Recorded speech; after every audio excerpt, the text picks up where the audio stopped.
Salut tout le monde! Aujourd'hui, on parle en version live sur le lac de quel montage on fait pour la pêche à la grise, un montage de base.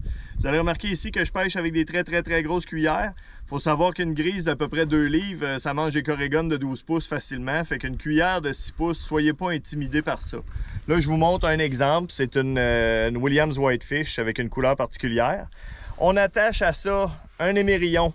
Mais prenez bien soin d'avoir un émerillon à bille pour que la cuillère tourne comme il faut. Puis aussi un émerillon, on voit ici qu'il y a un agrafe qui part sur le côté de l'émerillon. Ça lui donne une force quand le poisson donne une traction. Remarquez aussi que mon émerillon, il est relativement gros. C'est un format numéro 2. Parce que là, dans ce lac-là, il y a de la grise de 30 livres. Moi, j'ai pris 21 livres. Quand ça se met à tirer, les petits émerillons vont avoir tendance à ouvrir. Donc, en haut de mon émerillon, je me pars un minimum de 2 pieds. Là, j'ai mis 4 pieds de fil. 4 pieds de monofilament. Puis en haut de ça, le fameux plomb quille, qui est ma manière de pêcher en suspension. C'est pas fait pour aller gratter le fond, mais ça réduit le vrillage de la ligne à cause de la forme de quille qui est là. Puis il y a un système super simple mais super intéressant là-dessus, c'est qu'on indique le poids. Celui-là, c'est un 2 onces. Retenez la règle suivante, 1 once de plomb égale 10 pieds de profondeur, qu'on ajoute à la profondeur déjà atteinte par la cuillère. Donc cette cuillère-là va descendre aux alentours de 10-12 pieds.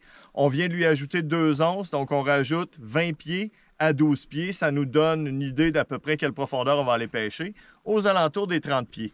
L'avantage aussi du plomb quille, c'est qu'on peut mettre plusieurs plombs en chaîne selon nos besoins. Fait que si je veux descendre de 10 pieds de plus, je vais rajouter 1 once. Si je veux descendre de 20 pieds de plus, je vais rajouter 2 onces.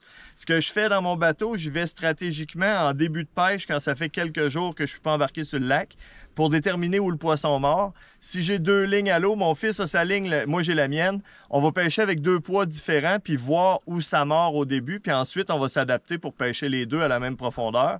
Puis là, on pourra commencer à jouer avec les couleurs de leurre. Fait que commencez avec des classiques, commencez à 2 profondeurs, puis ensuite de ça, adaptez-vous. Bonne pêche!